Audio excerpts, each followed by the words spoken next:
This is a production of the Ultimate Homeschool Radio Network. Welcome to the Vintage Homeschool Mom Show. Your host, Felice Gerwitz, is an author, a publisher, and your radio show host. She will encourage, educate, and inspire you with answers to your most pressing questions, from homeschool, marriage, parenting, and much more. Felice loves to equip moms to live a Christian life because every moment counts. Be sure to visit her website at mediaangels.com. And here's your host, Felice Gerwitz.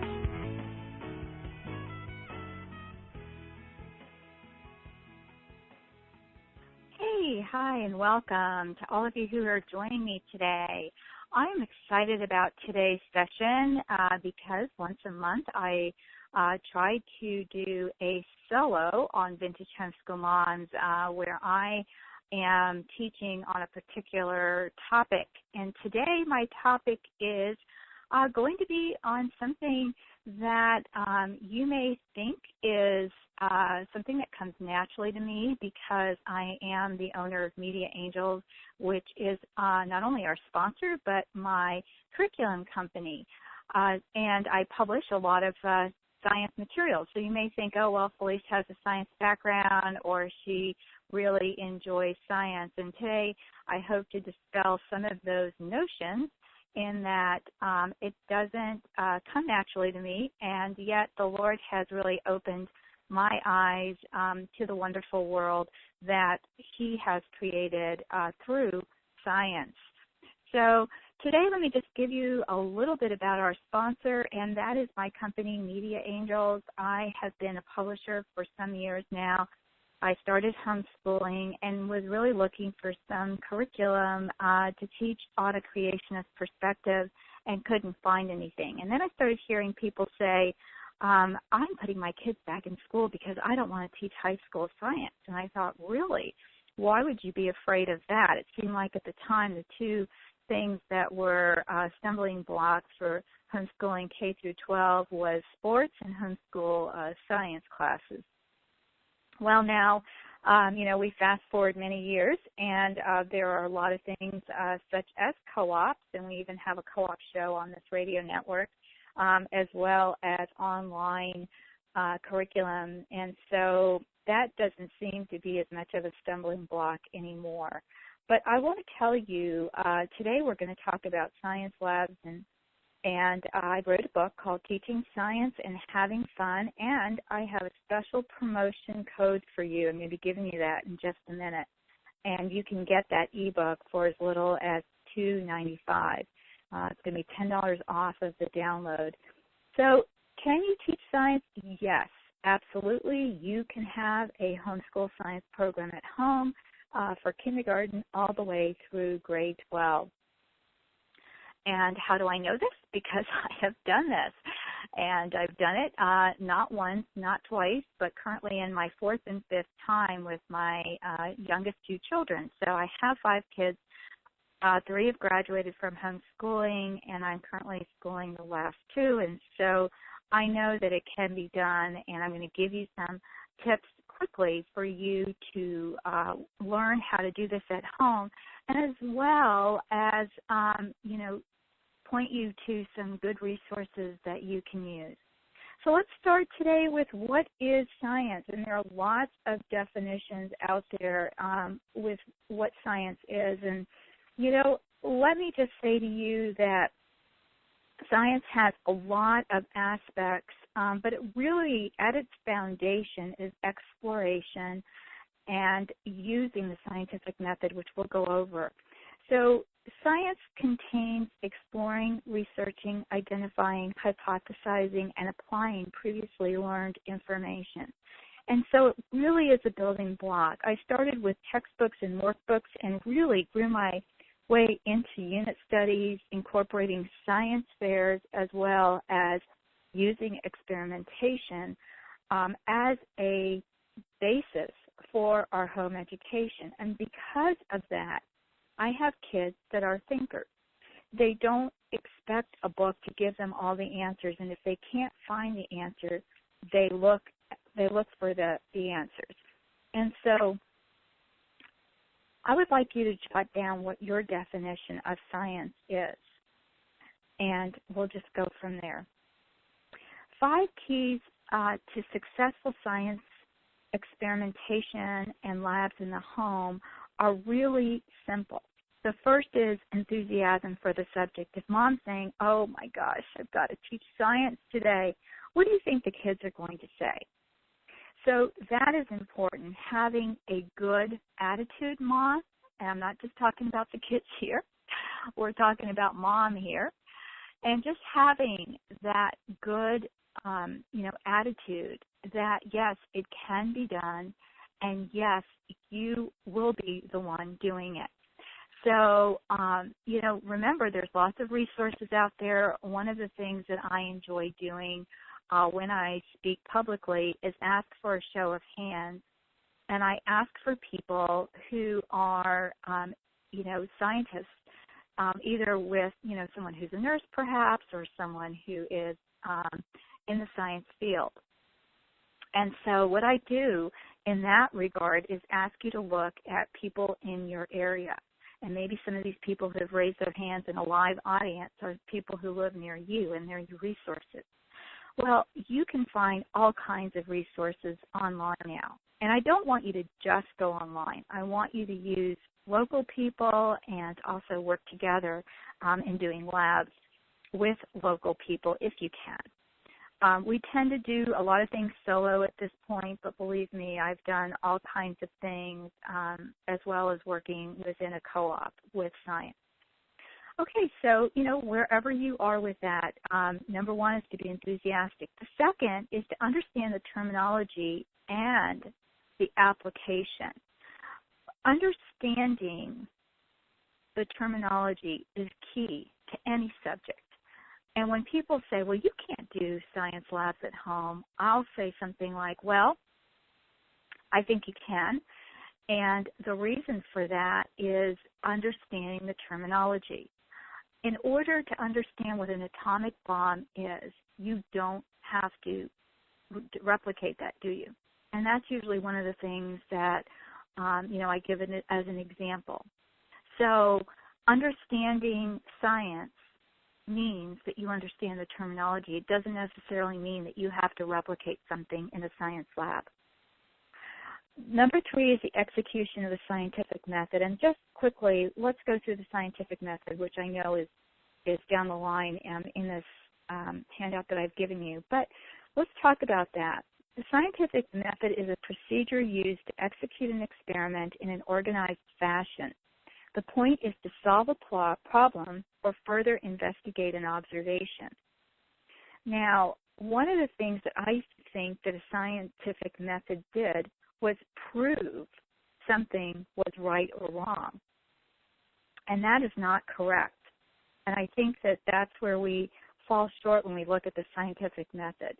The scientific method just tells you whether or not your hypothesis was executed correctly, or even if you could, and let me rephrase that, because you have to be so careful in science.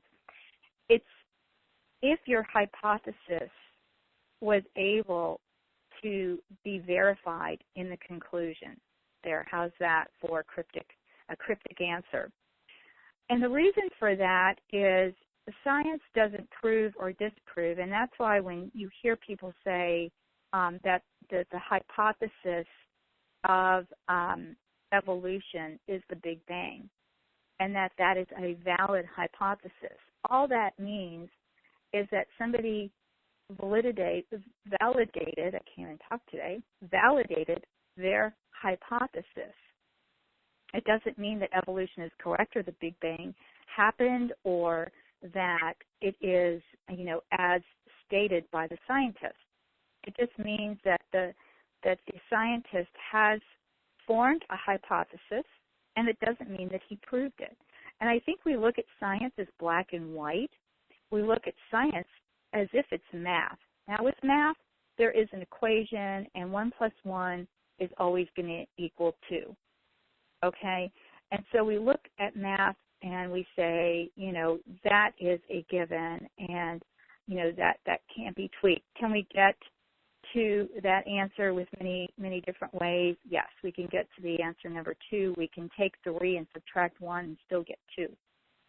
But with science, there is a lot more give and take, and for that reason, people tend to look at science and say, oh, I can't do it. Or my experiments never work. Have you ever said that? Tried to follow an experiment? Because we try to follow this like a recipe, don't we? And we know for sure in baking a cake, for example, that if we leave out some major ingredients, the cake isn't going to work. We can bake it, but it's not going to taste good. So we look at science experiments and we see all these steps and we think, well, if we follow these steps, we should have, the same conclusion that the book is. And so that's why, I say to parents, if your children, if you want to start with some basic experiments, that's great.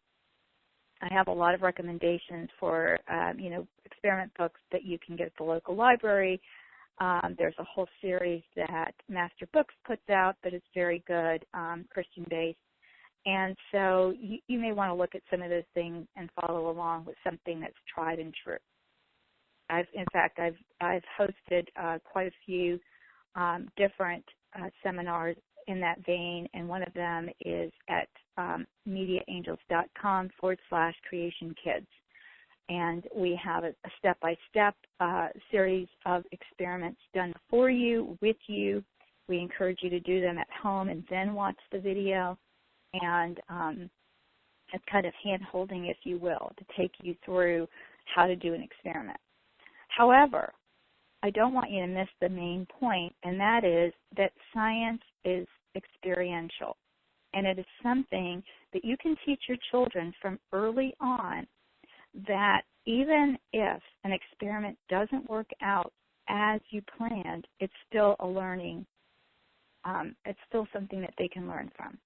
It's a learning experience. And so with that, I found that science allowed my kids to think. Now, my oldest, if you followed any of my background at all, it has severe learning disabilities. However, through science, he really had to think, and he had to work toward finding a solution. And I wasn't just going to give him the answers. And therefore, he grew, I really think he grew extra, neurons in his brain to be able to cope with that.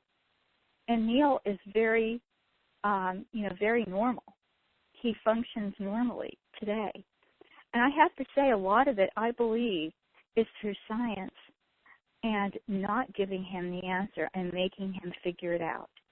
And so if you're giving your children a textbook, which I'm going to say we use textbooks in high school, but if you're just giving them the textbook and having them read it and not do any of the experiments or taking away, the answer key for sure, and not letting them work through it, then they're not going to be challenged. And we haven't really used a lot of logical thinking curriculum because science does it naturally, and it does it within the context of a subject. And so because my kids have had to find the answer, and sometimes it's been difficult, they've been able to excel in logical thinking. So I just want to give you, that testimony there. The fourth key to success is creating unusual opportunities and experiences. And with that, by that I mean, going on a lot of field trips if you can that are science-based. Obviously the hands-on science museums whenever you have that opportunity, and also giving the kids some experiences such as, any type of cooperative labs that you can. At one time locally, I hosted a series of hands-on days where the kids would come, and we would have tables set up where they would go from table to table with all of the things they needed to create different experiments. And so they were able to come for a full day and experience hands-on science. If you have that opportunity, or even create that within your area, with a group of families, do that because it really is beneficial. Now, the fifth key to success may surprise you, and that is allowing input from your child. A lot of times as homeschool moms, we have our agenda, we want to get things done, and so we don't have a lot of time for input from our kids. But really, listen to your children. I have just a really short example of this that I want to share with you. My second oldest child, Christina, and I, the one that I wrote the Truth Seekers Mystery Series with, my very precocious child, was doing a science fair project. And so for her third year of the same type of project, she was improving it each year as she went on in the scientific process. And so she'd started out with a basic stain remover, and by the third year, she was improving on the stain remover using a solution, peroxide. Now, by definition, peroxide is an unstable element. Now, how did we know this? Obviously, we did our research. I did not know this. Bought peroxide for years in the store. Never occurred to me, gosh, why do they sell it in a brown container? Have you ever thought of that? Well, that's because any kind of light or even opening the bottle of peroxide will greatly impact its shelf life. It's not going to be as potent. And also, they don't sell really strong peroxide, unless you get a lab to order it for you, which we did for her third year of experiments, because it is very volatile. So my daughter decides she's going to try to stabilize an unstable element.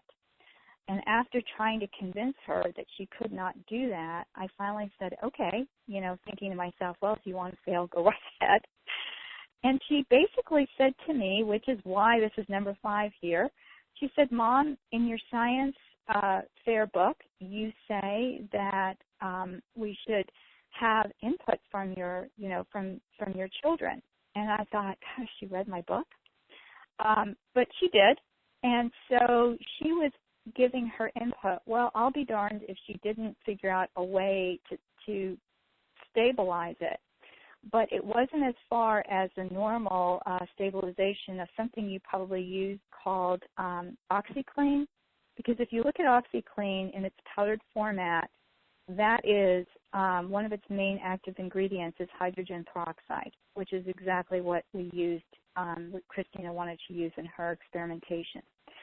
So I jokingly say if Christina had created OxyClean type of a product, I probably wouldn't be sitting here talking to you right now. But that's why I say it's really important to allow input from your child, because you never know what they're going to create. And so that was the last year of Christina's experimentation with peroxide. Of course, do I wish we had continued on? Yes, because at that time, that product did not exist in the stores. So that's just an interesting aside there for you. So, you just never know. But, look at your science curriculum, look at what you're doing, and look at what your children are learning, and just see how that pans out with your goals for the year. The scientific method, again, as I said, it doesn't prove anything. It just gives you that foundation that you need to create the experiment in an organized fashion.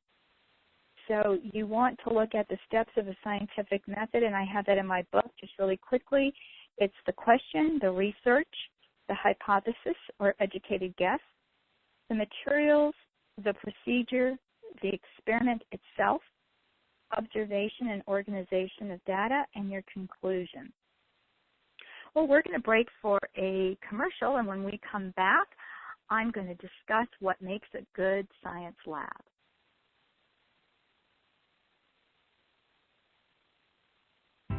My name is Felice Gerwitz, and I want to introduce you to my publishing company, Media Angels. I have a heart for homeschool families, and since 1994, I have poured my efforts into creating curriculum to support teaching science, especially from a creationist worldview to the homeschool community.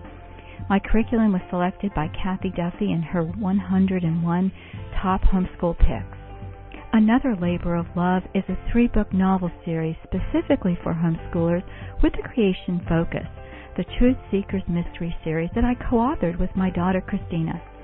Media Angels represents uncompromising quality, not only with books, but with an online homeschool convention and this ultimate homeschool radio network with amazing show hosts. Along with books, Media Angels has produced an American history and an American government video series, as well as a family Bible study, Homeschooling with Proverbs. It has been my pleasure to mentor countless homeschool families and missionaries worldwide.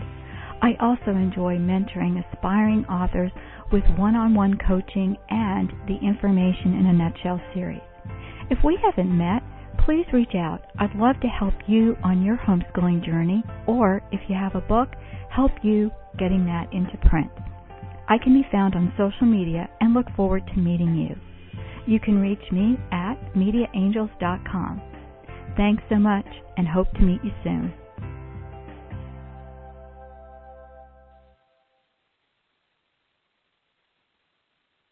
Hi, and welcome back. My name is Felice Gerwitz, and this is a session of Vintage Homeschool Moms. And I just want to share with you just one of the questions that came through on the chat room, and that the question states, so are you not recommending other curriculum that is textbook-based? No, that's not what I'm saying. Thanks so much for your question so I can clarify. I have used textbooks, and you have to see what works for your family. If you want to use a textbook with some lesson plans perhaps, or an activity that goes, activities that go with it, by all means, whatever works best for your family. We ended up using a unit studies because that worked best for my kids. They didn't want me to read to them and just have them answer questions. They didn't learn best that way. One of the complaints that my second oldest child, the same precocious child that was trying to stabilize hydrogen peroxide, she said that I didn't do enough testing with them. So that was her one complaint when she went to college. I didn't give her enough multiple choice tests. But so that probably would have would have been a good thing if we had used textbooks. But just for our family, we used unit studies. I still do a lot of unit studies before we hit high school, and then because I do have college-bound kids, we tend to do textbooks for science. So, that hopefully that answers your question. I just don't want you to say, don't get textbooks at all. I just want you to be able to incorporate science labs, and for us, the tried and true labs are what I'm going to share with you next, and that's what is a good all-purpose lab. However, before I do that, I'm looking at my notes here, and I don't want to forget. I want to give you that code, and that is capital T, capital S, and it stands for Teaching Science. So capital T, capital S, 2014. And if you use that code in MediaAngels.com for the Teaching Science and Having Fun book, the ebook, you will be able to receive that for $10 off. And if you want to go ahead and use that code for the printed book, you can as well, although that book is $16.95. So you would get $10 off of that book. Okay. Well, hopefully that answered the question, and I gave you the code so I didn't forget. And let's go on. What makes a good all-purpose lab? Let me just tell you, if you have things on hand, it's so much easier to do your experimentation. And I know that I was missing measuring spoons and measuring cups and funnels and things like that. So what I did was I bought 4 plastic bins, and in each of those bins I put different types of lab equipment. So for the first one, I labeled an all-purpose lab, and they were not very big. I wish I could tell you the dimensions, but whatever works for you. They were clear with white lids, and I just got them at the local, convenience store. So not like convenience gas store, just your local store, whatever that is for you. Okay, I'm really careful about mentioning brand names, but whatever is close to you and whatever you can find. So they were small clear bins with plastic lids. And I would label on the outside, all-purpose lab, basic chemistry lab, basic biology lab, and basic physical science lab. And then when they got older, basic physics lab. and I even had one for dissection. So the main one I want to give you today, and this again is in my book, Teaching Science and Having Fun. You can find that book on my website at mediaangels.com. Okay, so what makes a good lab? A large magnifying glass. I like eyedroppers because it always seems like we need them for experiments, or the little pipettes you can get. Coffee filter paper. I know that with the disposable little coffee dealies, they're harder to find, but I just went and bought some really cheap ones that I keep in our lab. At one time I used to have them on hand, and now I have one that's a permanent coffee filter, so I don't keep them on hand for coffee anymore. A good thermometer, and I have one that reads both Celsius and Fahrenheit, and that's important for scientific methods.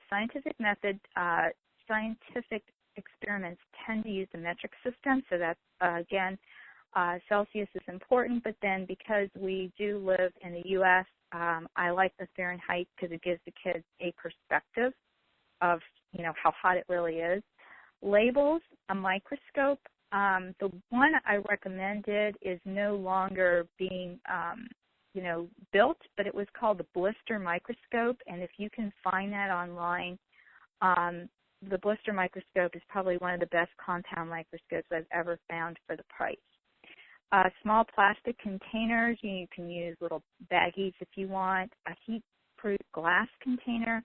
I bought some that had a measuring scale on the side. A measuring cup, again, those that are heat-proof. You don't really want to use plastic ones. I bought some metal ones that the kids use. Measuring spoons. My kids had their own set, so they weren't taking mine. A kitchen scale. Again, these are things you can find pretty inexpensively. A funnel. And then some other measuring devices like a measuring tape, or a measuring, it's escaping me this second, some sort of measuring tape that has metric as well, because sometimes that is hard to find. A sieve, again, something that seemed to be needed, and the kids would take mine, and then some sort of a timing device. So that just gives you an idea of household ingredients that you can put in your lab kit, and I have those for chemistry, physics, biology as well in my book. So, moving on, what are some other things that you need for a tried and true science lab? And again, make what you have at home work for you as much as you possibly can, and also keep things on hand that are used just specifically for your labs, and that way it will cut down frustration. I never would think of creating something, let's say I'm going to bake a cake or make a special type of recipe. And I never would think of doing that without having all the ingredients on hand. But I can't tell you how many times as a homeschool mom I've pulled out an experiment book and expected to be able to create an experiment without preparing for that. I think that's one of the reasons that so many people dislike doing science experiments at home or labs at home. So if you're a little bit more prepared, that would be great.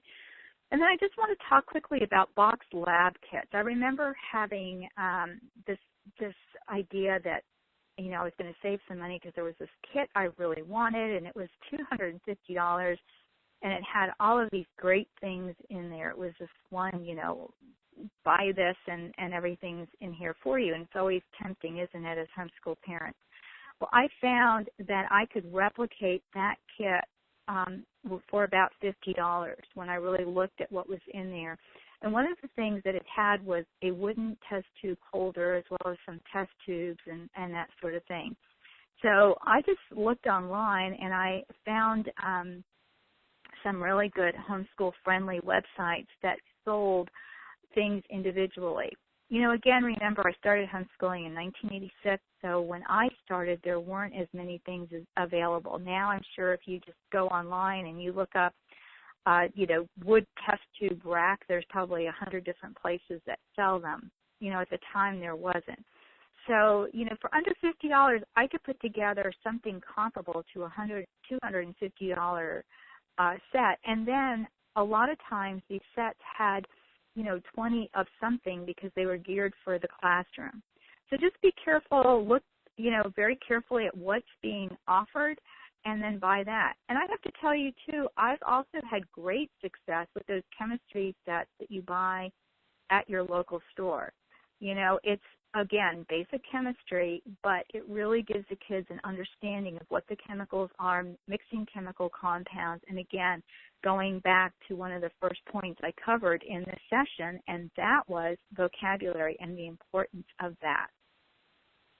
All right, let's hit on number 5, my least favorite thing. And, I didn't start with my testimony in this talk as I have in the past, and that was that I hated science as a child, as an educator when I taught school, and then as a homeschool parent. But God in His infinite wisdom and mercy gave me children that love science, and so I really had to do an about-face and embrace science as looking at it from the perspective of what God created, and then being amazed and then blown away as I started studying it more layer by layer. Well, dissections were something that I thought was better left to the professionals, or let's just do it online and look at a virtual dissection. But I found the importance of actually having the children do dissections. And again, it's easy to say, this is what the lens of an eye looks like, but it's different when you have a cow's eyeball and you're dissecting that, and the kids can see, how amazing the lens is. So, while we don't have to, explode the atomic bomb, God forbid, in order to understand what that is, in some instances, I consider it very important. You may not. You may think that virtual dissections will work for you and your family, and that's awesome. It's one of the freedoms of being able to homeschool. So, God bless whatever your decision is. But for us, dissections are very important, and I remember my children talking about that. They're doing biology right now, and my daughter and son were part of a larger co-op, and I was teaching the high school biology class, so I wasn't doing the elementary biology. And they were able to watch an adult do some dissections, and it just isn't the same. So my daughter was really enthusiastic about doing them on her own with her brother now. And even though the two of them are doing the same book, I will get each of them their own dissection kit. We have the instruments, but I'm talking about the actual animals. And one of the things for those of you who haven't done dissections at home or are thinking about your science labs, when I took science in high school, and we didn't do dissections in elementary school that I can remember, but when I did dissections, they were so smelly, and it just reeked, and now they have so improved the preservation method. So I just want to give you that for those of you that are considering dissections and, hoping to do them at home and not be, grossed out by what is available, when you buy those. And they're also very affordable. So if you can only afford to get one set, do it with a group of people, and have people pitch in. That's also an option, whatever, again, works for your family. Well, I'm going to go to questions right now and just see if we have any questions here from our audience. Okay. I do have a question here, and that is about the lab set. The question is, you went really fast, and I wasn't able to catch everything in your all-purpose kit. Can you repeat that? You know what? Because this is an audio, what I would have you do, because we are under a time constraint here, what I would have you do is just replay this audio and then just hit stop, and that way you can go through those again. These are not, don't think of this as, okay, here are the 15 things she said, I have to have each one of these. I grew mine over the years. So when my kids needed a funnel, and I would just add that to the set. And I have to tell you, pieces have gone from one lab box to the other through the years. And from time to time, we have to get all the boxes out and sort through them again because they don't always get put back in the right place. So the reason I came up with an all-purpose one is because when we need one of those things that are needed by every single, kit, it seemed, I put it in that one all-purpose kit. So that's her second part of the question was clarification on why you need an all-purpose kit when you have a biology, physical science or physics lab, and then chemistry. So, just some food for thought there of why I did it. Okay. Here's another question. Are virtual dissections bad? No, not at all. You can, look those up. I know when my kids were younger, we would do a lot more on the internet than we do now. And let me just give you a little bit of a clarification for that. I know that we are in an information overload age. If we see something we don't know, we just look it up online. And so as much as I possibly can, I gear my kids to books, not to say that we never do anything online or we don't look at virtual dissections. We have in the past. But as much as I possibly can, I want to give them that hands-on experience because I know this is probably going to be one of the last times they get it. So, that's just our family personal preference. So you, again, do what you want to do.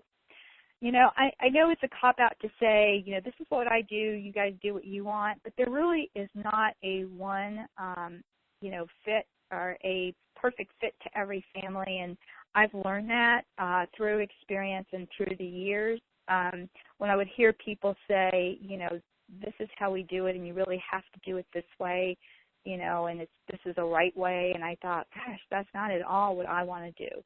I had the freedom and the grace, I think, to be able to pull back and say, this is what we're going to do for our family. So I try to do that when I teach or give advice, to have that freedom to be able to use and do what works for your family.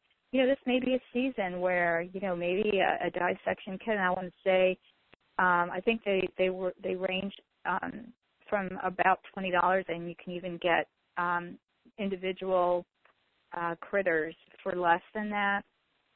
But, $20 may be way out of your budget right now. And so a virtual dissection works for you. Perfect. Use that. On an off-topic and on-topic, one of my friends lived out in the country, and I remember her telling me she used roadkill for dissections. Now, that would totally gross me out, for one thing, and the second is I'm thinking, okay, so how many diseases does this critter have? And it's been run over. But she did it very successfully. She would freeze it, use gloves, have the kids put on little masks, and I just got a Christmas card from this friend, and she has just finished homeschooling her last child. And they've all been successful, and, no one got any deadly disease from doing this. If you're that, and she did live on a farm, so I will give her credit for that. So, for some families, that's an option, if it presents itself. For us, it just never was, we don't come from a hunting family. It's not something my husband did, his father did. And one of my sons would love to be a hunter and wished his father was, but isn't. And so, you have to look at your family and what works for you and, what your children's focus is. And that's the other thing, for our academics, we tend to look at things and say, okay, this is required for this year. And while that's great, and I even have an outline in my teaching science and having book of the science that should be covered for every year, you don't have to be married to those outlines. Okay, give yourself, again, some grace just to sit back and say, what are my goals for my children and how do I want to accomplish and teach my kids to not only get through their school years with what is required, quote unquote, but also what is required for their future and what I want for them. And that's one of the reasons that I love science and really found that my kids have a logical way of thinking because they've done so much with the realm of science and in the realm of science. Well, thank you so much. I don't see any other questions here, so thank you so much for coming and joining us today. I really appreciate it, and I hope you join us again next week. We'll have some exciting guests, and don't forget to use that code. It's TS, capital T, capital S, 2014 at MediaAngels.com for $10 off the ebook. All right, thanks, and God bless. Thanks for tuning in to the Vintage Homeschool Mom Show. Visit Felice at MediaAngels.com and to VintageHomeschoolMoms.com. Vintage Homeschool Moms is a production of the Ultimate Homeschool Radio Network.